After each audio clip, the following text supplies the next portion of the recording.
On prépare un autre Sénégal ak Algérie n'est-ce pas? On prépare un autre match mais CAN 2017 defe naa groupe B bi assuré suñu gaynde yi assuré nañu quand même. Voilà assuré nañ ñoom ñoo jël paie ak 7 points mën nañ ko jàppee noonu maanaam génn ci premier ci groupe B bi mais li ci gën a am solo mooy match démb bi nga xamante ni Sénégal doon na ko pour tëj compétition bu groupe match groupe yi Sénégal dafa def match nul 2 buts partout ak Algérie mu nekkoon match bu am solo mais avant cela gaynde dama bëggoon ñu def benn image yi nga xamante ni envoyé spéciaux yi envoyé nañ ko muy Mame Fatou Ndoye ñoom Bissane ak Ndiol juste avant ñu préparation supporter 12e gaynde avant ñu doon dem stade mën nañu seetaan élément bi te ñëw. Voilà ñu dem stade 12e gaynde bi c'est ça. Voilà 12e gaynde bi nga xam ne ñoom ñaari match yi fekk wu ñu leen fa bii moo leen fa jot a fekk. nga xamante ni ñu ngi doog a ñëw fële ca France bi.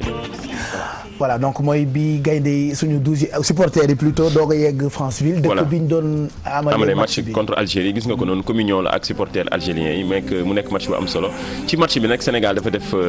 match nul 2 buts partout ñu xool bu ñu ci seetlu bu baax Aliou Cissé remanié groupe am def joué loo ñi nga xamante ni ñoo doon tàmm di nekk ci banc bi mu nekk mën nañu ko jàppe sax groupe B parce que benn titulaire rek lañu seetlu woon ni moo bokkoon ci ñi nga xam ne ñoo 11 de départ yi muy di kii di Karambouch mais mu nekkoon match bu nga xamante match test la woon pour ñoom ñu xoolaat ci seen bopp xoolaat bu baax parce que Algérie presque dañ ko éliminé woon ndaxte Tunisie mi nga xamante ne moo jàkkaarloo Zimbabwe daf ko dóor 4 buts à 2 mais am nañu réaction kii di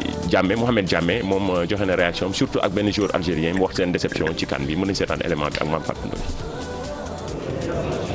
On savait déjà, comme vous l'avez dit, qu'on était qualifié, donc voilà, on avait quand même à cœur de gagner ce match. Malheureusement, on a fait un match nul, mais dans l'ensemble, on est satisfait. Ça a été un bon match. Ça va être un match compliqué, une équipe du Cameroun, on sait que ça va être une grande bataille, donc on va se préparer, on va savourer ce soir et se préparer pour ce match. On n'a pas le droit de se faire éliminer dès le premier tour. Et surtout de ne pas avoir gagné un seul match, c'est ça notre regret. Maintenant, on a fait du mieux qu'on pouvait et sur cette CAN-là, il nous a manqué un ingrédient pour gagner des matchs. Il y a des points négatifs qu'on doit prendre du premier match et essayer d'améliorer dans le deuxième match. Et c'est comme ça qu'on doit progresser au fur et à mesure des matchs. Maintenant, dans une compétition comme la Coupe d'Afrique, on n'a pas le temps. mu ngoog réaction joueurs yi après match bi démb. voilà après match bi gis nga kii di Diamé wax na expliqué ne li gën a am solo mooy quart de finale bi nga xam Sénégal fas yéene ko jàkkaarloo kii di Cameroun mu nekk match bu am solo match bu ñëpp di xaar sax d'ailleurs loolu moo gën a am solo waaye bu ñu sañoon am ndam démb contre Algérie mais yàlla def na ni match nul lañ am mais Pape Cheikh damay ñëwaat ci image du jour bi démb bi. waaw xamante ni Khadim Ndiaye moom mi nga xam ne moo remplacé def na buzz moom démb Abdoulaye Diallo moo remplacé Abdoulaye Diallo mën nañ seetaan élément bi nga xam ne Khadim Ndiaye def na ko démb ci match Algérie Sénégal.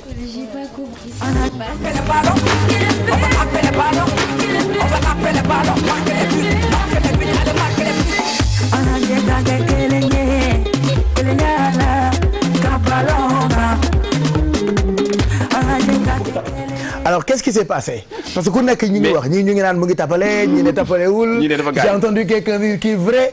joueur nawetaan la suivez mon regard am na ñu ne effectivement dafa amoon crampe moo tax mu daanu mais effectivement ñëpp mën na nekk parce que lu nekk di yëg moom moo ko oui mais après tu sais nos joueurs dama leen gëm ba nga xamante ni c'est pas des tricheurs ils sont pas des comédiens comme waa Algérie par exemple ils sont pas des duñu ay Ramatiam mais ñenn ñi boo xam nga réaction yi ci oui faut pas wala mu crampe daanu c'est possible mais réaction yi ñu bari Sénégalais yi xam na Khadim Ndiaye bon boo gisee parcours après lii tamit stratégie la de parce que période bi defe naa gars yi dañu mëne xam nga affaire bi xawoon tàng ci ñun match nul la woon bu doon man du ma yam rek ci fakkastalu damay supp jàllañ xëm indi crise épilepsie génne tiflit di fuur ñu reytaan pour ñu jël temps bi xale yi réfléchir je te jure daf ma koy jaral comme instant bi ni mooy bi Tunisie qualifié ma ne léegi kon Tunisie qualifié na ñu ne moom ma ne waa léegi Algérie lu tax muy joué ma ne ko léegi benn supporter moo waroon wàcc gradin yi rek ñëw ne wooy c'est sûr que bu ma nekkoon joueur buñ ma mënee damay xëm damay indi épilepsie je te jure bu leer songu arbitre bi xeexlu daf koy bu ko bëgg a def yëpp ñu ne damaa feebar ay stratégie parce que boo gisee yenn gardien yi boobu bu ñu mënee sa équipe wala mu leer sa équipe qualifié na ay affaires yi sew yi nii mooy permettre nga surtout boo xam ne dañu la dominer en général dañu lay dominer ñu naan gardien yi wala benn joueur mooy casser rythme bi maanaam wàññi rythme bi su ko defee pression bi bañ a wàññi su permettre joueurs yi ñu réfléchir waat positionner waat surtout peut-être lii moo ci am mais après ñoom naari dañoo saf nag non démb moom vraiment démb moom naari ay bandi lañu quoi ñoom. non sérieusement dañoo kàccoor xam nga naar pire lay kàccoor.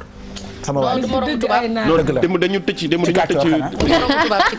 tëcc gars yi bu baax dal seen kaw bu baax mais dafa bari xam nga nag neexul ci xol parce que équipe boo xam ne favori la équipe favorite moo di Algérie dañ ko yaakaaroon ni moom dina bokk ci nga xam ne ñooy ci groupe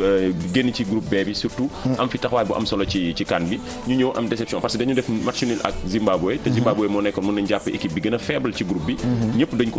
ko dóor ñi ci des dóor ko déjà léegi moom mooy paye les pots cassés moo léegi nag mu nekk déception mu nekk surtout ak joueur africain yi nga xamante ni mooy Mahrez demul génnul kii di Aubameyang génnul benn joueur ñi nga xam ne 3 nominés yi mën nañu jàpp ni kenn Égypte seen góol bi seen capitaine ou seen góol nu mu tudd Égypte Algérie Mandi d'accord Bombé Mandi y a tellement de noms bizarres ci compétition bi mais merci Mamadou Ndiaye ñu ngi lay gërëm bu baax rendez-vous ak yow tey ci guddi oui tey ci guddi pour les grands ci grand moto léegi nga woon ni ci grand yi nga bokk di sol ses costume di ñëw di mi fa foore boy yi quoi c'est bien mais Pape Cheikh na moytu cat Pape Cheikh je trouve quand même que c'est bien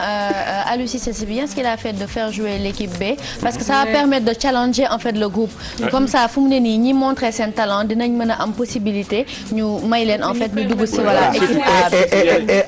et encore nous sommes fiers de Malal Junior Diagne voilà tout le monde l'adore ce serait bien que ñu tàcc ko parce que Sénégal yëpp dañ ko bëgg même bu fekkee match bi dafa metti boo ko dégluwee sa xel day dal quoi donc du coup da ngay soulager wu en même temps nga koy déglu match bi metti ñu mën nañu ou pas mais en tout cas on est fiers moom tamit yàlla na ko yàlla lafal cat et puis muy gën a continuer di béggal 12e gaynde bi nga xam ne ni dañuy topp suñu gaynde bu mu sës je rappelle que prochain match bi ce sera donc pour samedi prochain 19h heure Sénégal heure Sénégal 19h quart de finale samedi